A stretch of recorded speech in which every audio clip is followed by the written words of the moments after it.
All right, let's just jump right into this. We're about to peel back the layers on the mind of a master manipulator, a person who literally built an entire world on a single lie and then chose to burn it all down rather than face the truth. This is a deep dive into the psychology of a truly profound deception. I want you to put yourself in these shoes for a second. Imagine you are a respected doctor. You've got a great job at a prestigious international organization. Maybe you're even researching a cure for cancer. People in your community, they really look up to you. And it's not just your career.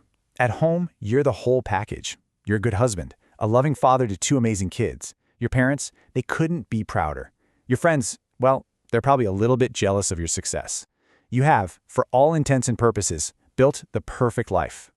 And you know, this didn't just happen overnight. You have been living this exact life, day in and day out, for 18 long years. The routine is comfortable, the respect feels earned. This is your reality.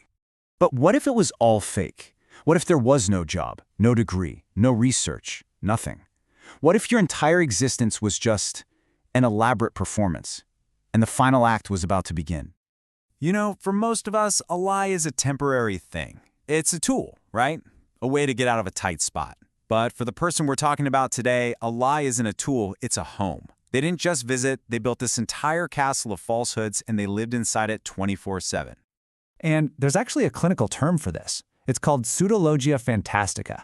It's a condition where someone compulsively tells these incredibly elaborate, fantastical lies, and they present them as absolute truth. It can go on for so long that eventually, even they might start to lose track of what's real and what's not. And if you want the textbook example of this condition, his name is Jean-Claude Romand. His story is just the ultimate case study of an imposter, a man who would rather commit mass murder than face the shame of admitting he failed a single college exam. So, you've got to be asking, right? How is a deception on this scale even possible? I mean, how does somebody lie to their own family every single day for almost 2 decades? Well, the answer isn't just in their character. It's actually in the biology of the liar's brain. Okay, think about the last time you told even a little white lie. Your heart probably started pounding, maybe your palms got sweaty, right? That's your brain's fear center, the amygdala, lighting up and screaming, danger, guilt. But here's the wild part. In a pathological liar, the amygdala's response gets weaker and weaker with every lie. It just adapts. It becomes desensitized until eventually their brain literally feels no difference between telling the truth and telling a lie. The alarm system is just off. And this is the most crucial part to understand. The lie isn't really for the audience, it's for the liar. It becomes a shield, a whole alternate reality they build to protect their fragile ego from something they find unbearable, the pain of just being ordinary. They're not just trying to trick you, they're the hero in their own movie, and they'll do anything to protect that hero. So let's get back to Jean-Claude Romand. How does a single lie about a failed exam snowball into an 18-year deception? This timeline is just staggering. It shows how one small crack spiraled into an unthinkable tragedy. So it all began in 1974. He misses an exam. Instead of admitting it, he lies and says he passed. And guess what? It worked. So he just kept going.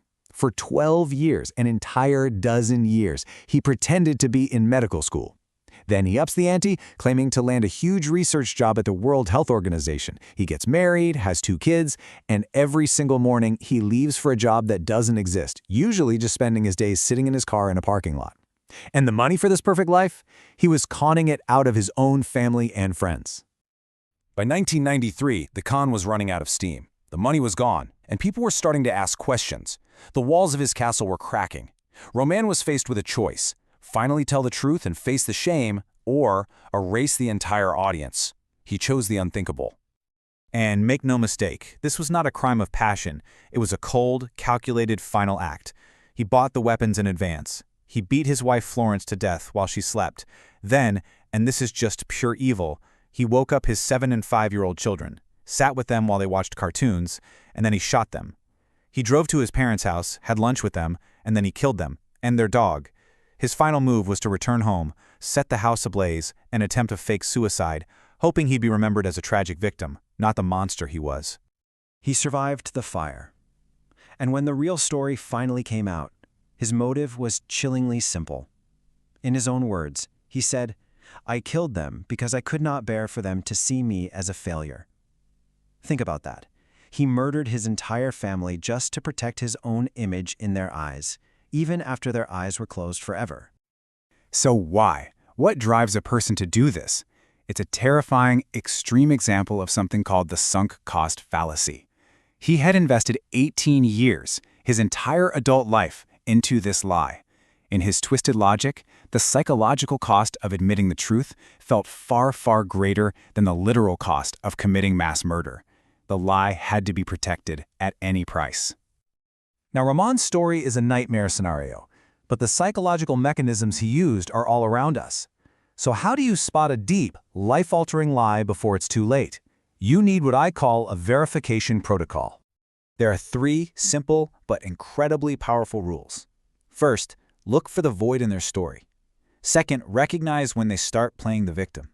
And third, you have to learn to spot the inconsistency in the small details. Let's break these down. Okay, rule number 1 is all about access. A real life has a backstage. Romand's wife never met a single one of his colleagues in 18 years. She never had a direct number to his office. If a huge part of someone's life, their job, their past, their finances, is completely walled off and inaccessible to you, that is a massive red flag. Rule 2 is about how they react when you ask questions. Pathological liars love to use a tactic called DARVO. It's an acronym. They deny the accusation, then they attack you for even questioning them, and then they reverse the roles of victim and offender. So if asking a simple question like, "Hey, can I see your office sometime?" makes you feel like the bad guy for not trusting them, you are very likely dealing with a master manipulator. And finally, rule 3. Just remember this simple phrase.